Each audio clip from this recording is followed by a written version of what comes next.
Halos lahat ng mahirap, pinangarap maging mayaman. Pero naisip mo rin ba kung bakit may mga tao pa rin na kahit magsumikap ay nananatili pa rin mahirap?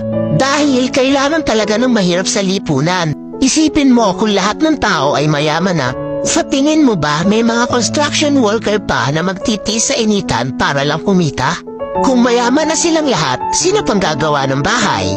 Yung mga magsasaka, kung lahat sila mayaman na, magbibilad pa ba sila sa araw para magsaka at magbungkal ng lupa? Kung hindi na, ano nang kakainin natin? Kung lahat tayo ay mayamang negosyante, sino pang magiging trabahador? Mas marami mang mahirap sa lipunan, pero sa totoo lang, sila ang higit na kapakipakinabang. Bakit? Mas marami silang alam na trabaho na pinakikinabangan ng mayayaman.